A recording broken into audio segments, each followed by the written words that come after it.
Surat textile માર્કેટના વેપારીઓ પાસેથી 1.32 કરોડની ઠગાઈ કરનારા મહાઠગ મેહુલ જાગાણીને મુંબઈથી ઇકોસેલે ઝડપી પાડી છે।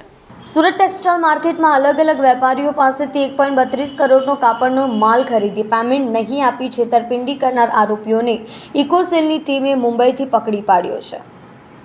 આરોપીએ ઠગાઈના પૈસાથી મુંબઈ મીરા રોડ ઉપર 56 લાખનો ફ્લેટ ખરીદ્યો અને બાકીના પૈસા બારમાં ઉડાવ્યા હતા। સુરત ટેક્સટાઇલ માર્કેટમાં ભવ્ય ટેક્સટાઇલના નામે કાપડનો વેપાર કરતા પ્રફુલભાઈ લક્ષ્મણભાઈ ભરોડિયાએ ક્રાઇમ બ્રાન્ચમાં ફરિયાદ દાખલ કરાવી હતી। કાપડ દલાલ અશોકકુમાર તેજરાજ છાજેડ જૈન નવકાર એજન્સીના ઓનરે આશા એન્ટરપ્રાઇઝના પ્રોપ્રાઇટર મેહુલ પ્રવીણભાઈ જાગાણી, કાયરા ટ્રેડિંગના જિગ્નેશ દક્ષિણા, કલા કૃષ્ણાના ચૈતાલીબેન વૈદ્ય, ગ્લોબલ કોર્પોરેશનના અંકુશ માહેશ્વરી,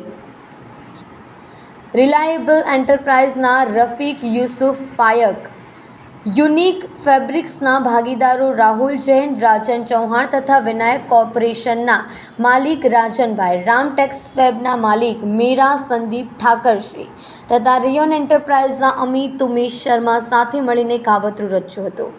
માર્કેટમાંથી વેપારીઓ પાસેથી મોટા પ્રમાણમાં કાપડનો માલ ખરીદ્યો હતો, જેમાં પ્રફુલભાઈ સહિતના વેપારીઓ પાસેથી મળી કુલ 1.15 કરોડના કાપડની ખરીદી કરી હતી। તેનું પેમેન્ટ ચૂકવ્યું નહોતું। આરોપી મેહુલ પ્રવીણભાઈ જાગાણી લાંબા સમયથી નાસ્તો ફરતો હતો। ઇકોસેલની ટીમે 22 તારીખે Thane Mira road Queens Park ખાતે ARN હોટલ ખાતેથી આરોપીને પકડી પાડ્યો હતો। તેને પ્રફુલભાઈ પાસેથી તથા અન્ય વેપારીઓ પાસેથી કુલ 58.17 લાખનો માલ ખરીદ્યો હતો।